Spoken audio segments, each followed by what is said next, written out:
morning, dear teacher in partners. My name is Alexander Rueda Velandia. I'm 31 years old.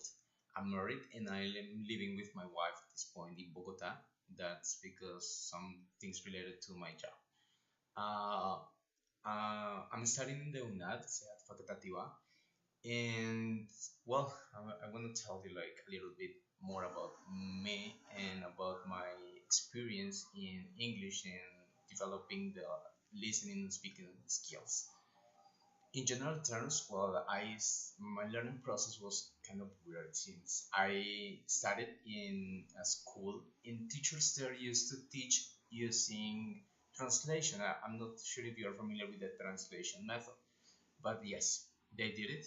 And basically, classes were kind of boring since we had to translate every single class as a small document.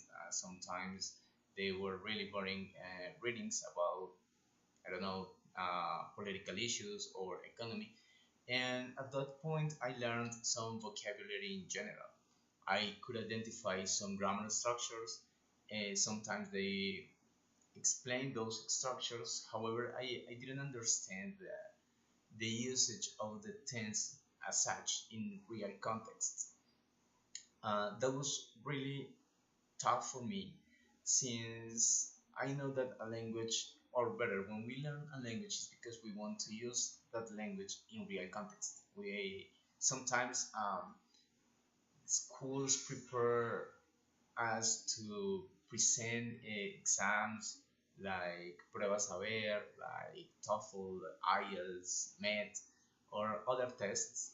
However, we are not trained in speaking, we are not trained in listening, although some teachers try to do it.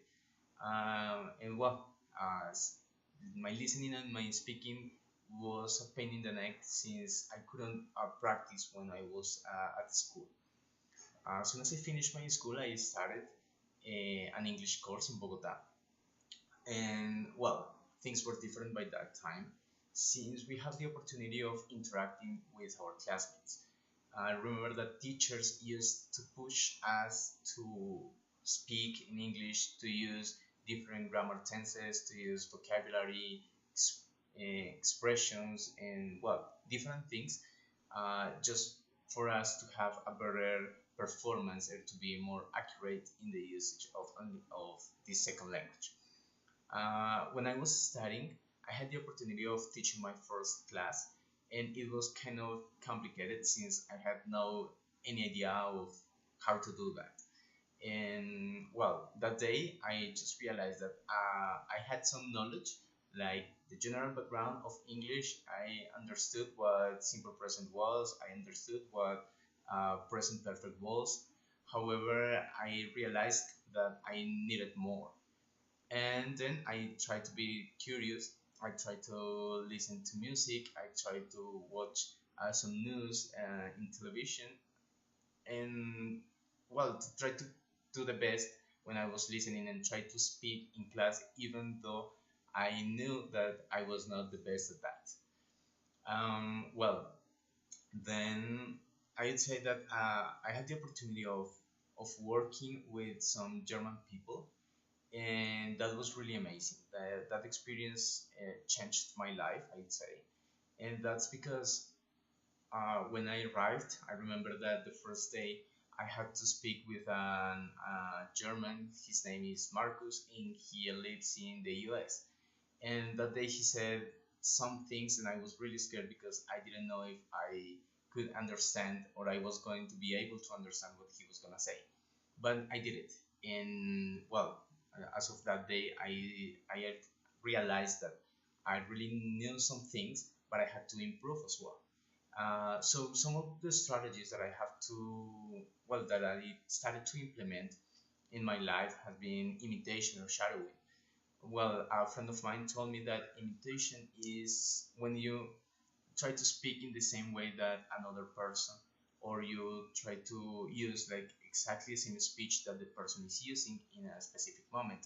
In shadowing is related to speak at the same time with the other person. So sometimes I watch movies or series or listen to music, and I try to imitate the pronunciation, the fluency, or intonation that the other person is using. Taking into consideration the text that was provided through the uh, content environment, let's say, there is one strategy that called me my attention, which is extensive and intensive contact with native speakers.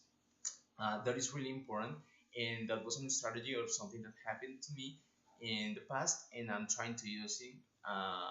At this point, sometimes we have contact with native speakers in Bogota. There are a lot of groups that you can find through Facebook to meet people from other countries. Then you can share a coffee and talk to them about different things, clarify concepts, slangs, vocabulary, and so on. And the other one is related with the study of the IPA.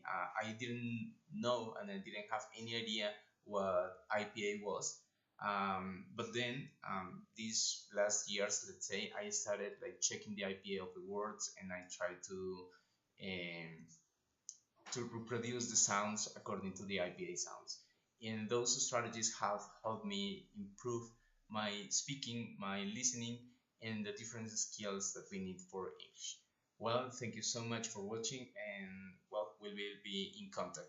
I hope we are going to have a really great teamwork, and we are going to do our best in this course.